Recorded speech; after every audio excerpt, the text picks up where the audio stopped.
Hej alle sammen, og velkommen til den her YouTube-video på min kanal. I dag har jeg tænkt mig at vise jer, hvad jeg har købt da jeg var til GeekCon. Der kommer også til at være nogle snacks i enden, som jeg kommer til at teste og se om de er gode. Men jeg vil først vise jer, hvad jeg har købt. Vi starter med det første ting, jeg har købt. Det er en masse af de her japanske kort. Jeg mener, nogen sagde til mig, at du får for sorte per kort, men jeg er ikke sikker. Men lad os prøve at åbne og se, hvad det er. Og det er bagsiden, det er meget flot. Meget flot.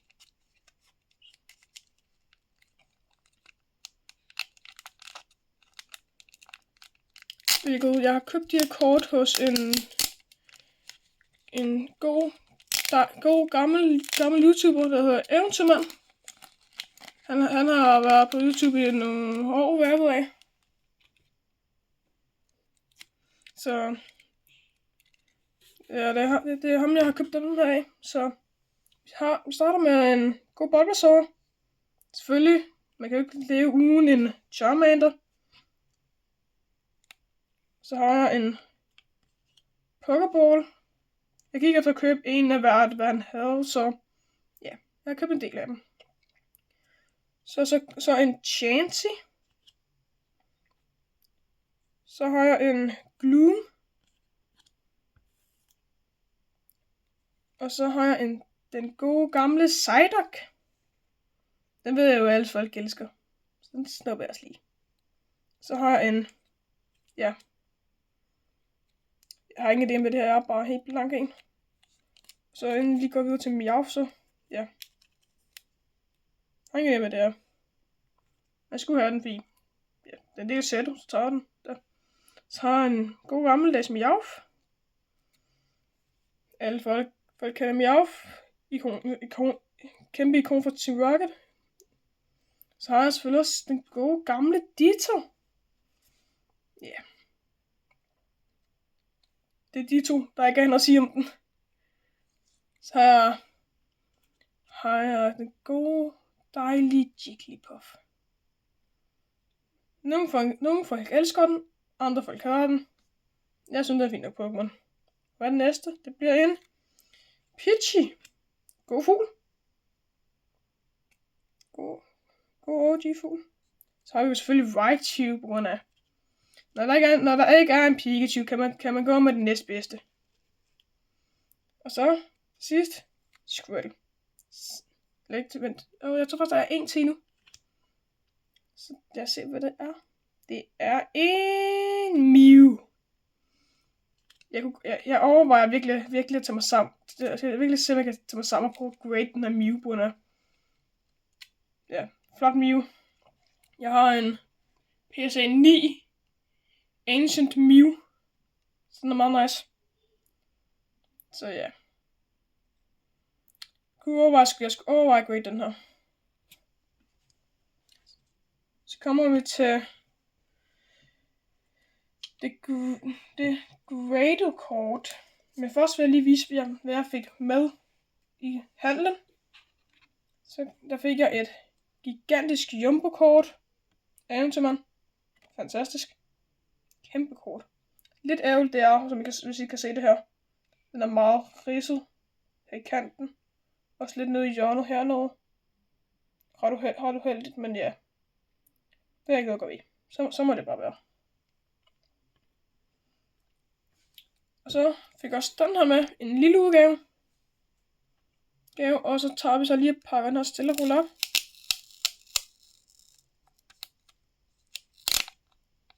Så trækker vi ting nu. Hvis jeg kan.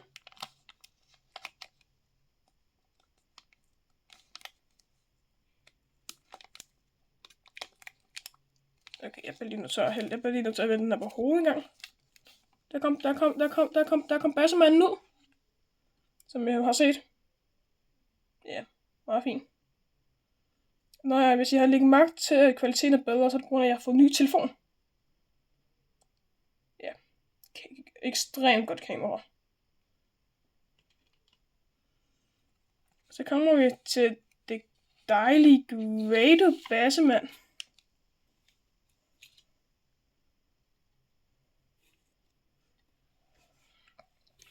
Og endnu en af de japanske kort. Og det er Eevee. Rigtig fin fyr. Og lad os se, hvad er graden? Den 10. Grado 10. Eevee. Den er der bare nice, er den ikke? Og sådan virkelig, den er nice, den her. Men det var så kortene, så skal vi til at teste snacksene. Så vi ses lige om 2 sekunder, når jeg har fundet tingene frem. Så, første snack fra Japan.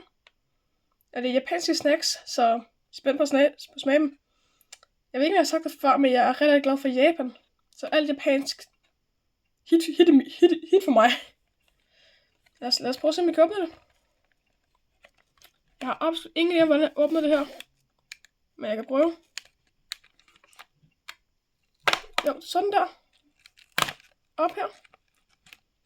Så må vi åbne her. Og her. Og hvad er der inde i? Så er der en ordentlig stak af de her pinde. Der er 2 af sådan nogle her poser i. Ser umiddelbart rigtig lækre ud, og skulle være med jordbærsmag, så jordbær. Nam. Lad os prøve at åbne og se, om det er noget, der kan, om noget man skal overveje at købe igen.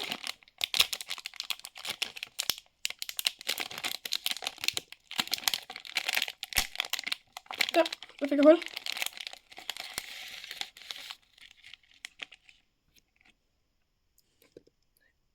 Et stykke sko lang pind. Og I har ikke fået facecam nu, så jeg kommer ikke til at vise mig på at smage den, men jeg kan prøve at smage nu.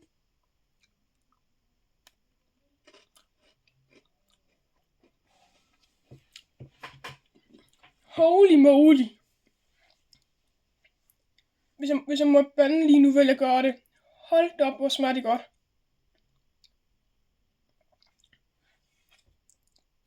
Dem her virkelig legit give 10 ud af 10.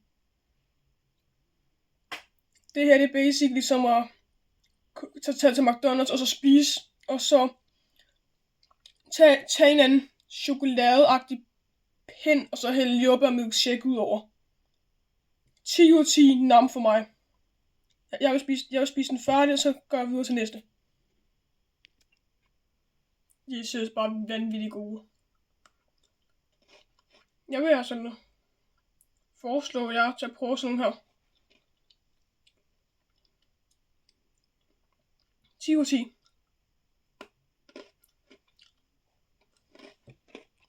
Husk på, de ser sådan her ud, indpakningen. Og selve æsken ser sådan her ud, hvis I skal prøve dem. 10 ud af 10. Kan ikke anbefale dem mere. Men lad os finde lige næste ting fra dem. Så ses om lidt. Så lad os prøve nogle Pokémon Kicks. Hvad ved jeg? Jeg tror, det smager godt. Jeg ved det ikke. Jeg kan prøve. Hvordan er, og så er det bare om. Så er det som med alle sådan nogle ting. Hvordan er det, man åbner dem? Jeg tror, det er lige her, man tager og hiver. For Japan, de er så dejlige, så de elsker at lave sådan nogle her. Okay, det kunne jeg ikke finde ud af. Nej. Jeg får det her op. Eller vi gør det her. Det er lidt svært at vise på kamera, okay? Jeg kommer lige tilbage, når jeg har åbnet dem. Det var lidt besværligt, men jeg fik dem op. Det er sådan, de ser ud indvendigt. Virker umiddelbart meget lækre. Eller, de ser lækre ud på boksen. Jeg har ikke smagt dem, så lad os se, om de er gode.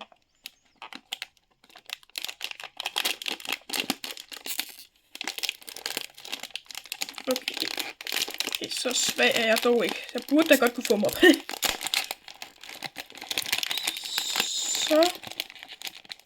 Så kan vi, hvis vi skal se her. Altså kiks ned i. Der er en kiks med en, hvad nu den hedder, Lapras. Hvis I ser her. Så skal vi fokusere.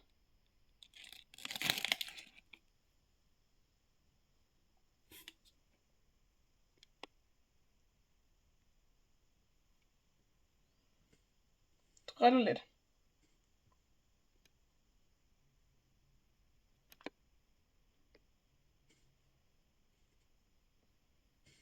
Ja, yeah. Det ser meget lækker ud. Lad os prøve at smage.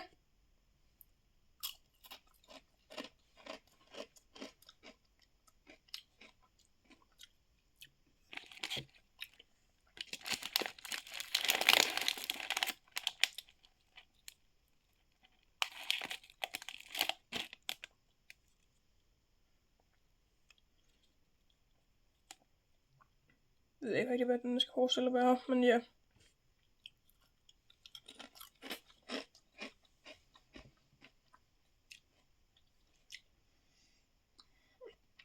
Lidt unik smag, lidt sådan salto-agtig. Jeg må give min 3 ud af 10. Ikke det bedste, men har smagt værre, så. Jeg vil også sige, måske jeg vil gerne skære op den til en 4 ud af 10. Okay. Og hvis I vil prøve at smage nogle af dem her. Box. I skal nok prøve at købe dem over nettet, for held og lykke med at finde dem i Danmark. Jeg finder lige de næste par ting. Så lad os prøve en jelly-drik ting.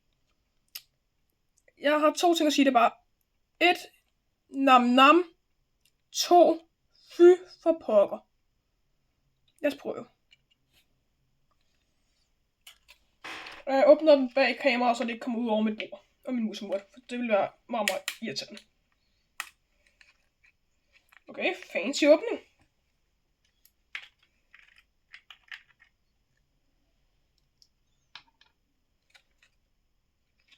Man kan ikke se noget endnu, men ja. Ja. Jeg kan prøve at smage.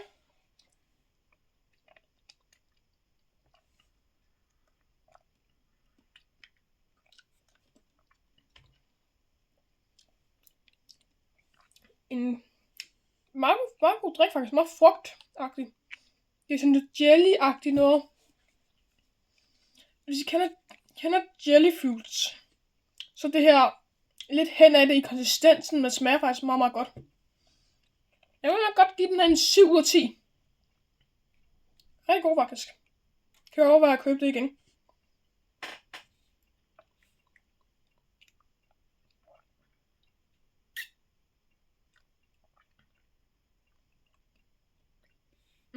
Jamen.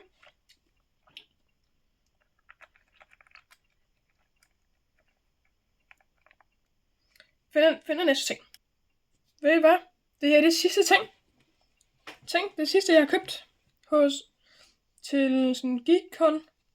Sidste ting jeg har købt. Så lad os se hvad der er i. Det burde være en form for vingummi at være af. Lad os prøve.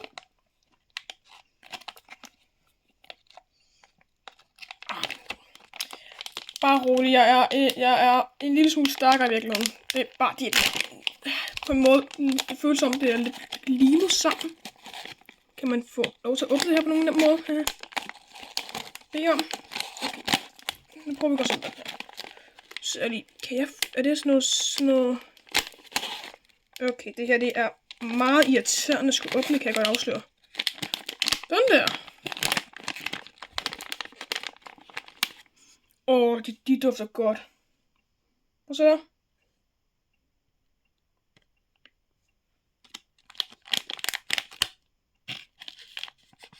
Lad os prøve med.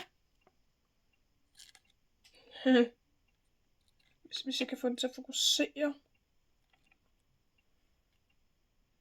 Lille Pikachu. Pikachu vingummi tegn. Bamse ting. Lad os prøve at smage. Jeg er ikke så glad for at fokusere, men ja. Det ser ud som, det skulle smage meget godt.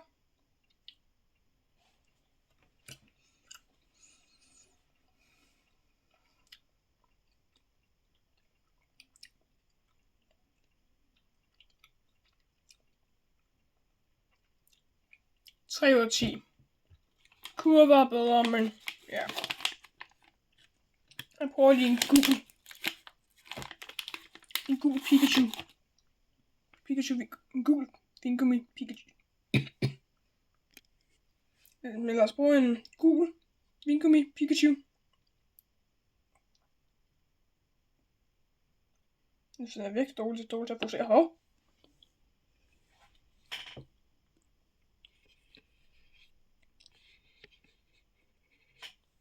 To sekunder. Ja, der. Lad os prøve. Og så den gule er bedre.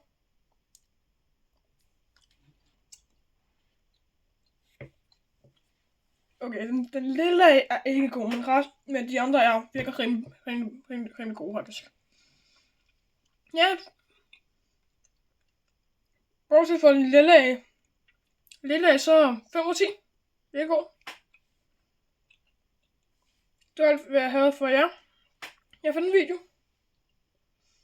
Håber I nåede den. Husk at like og subscribe. Og jeg vil se jer alle i næste video. Hej.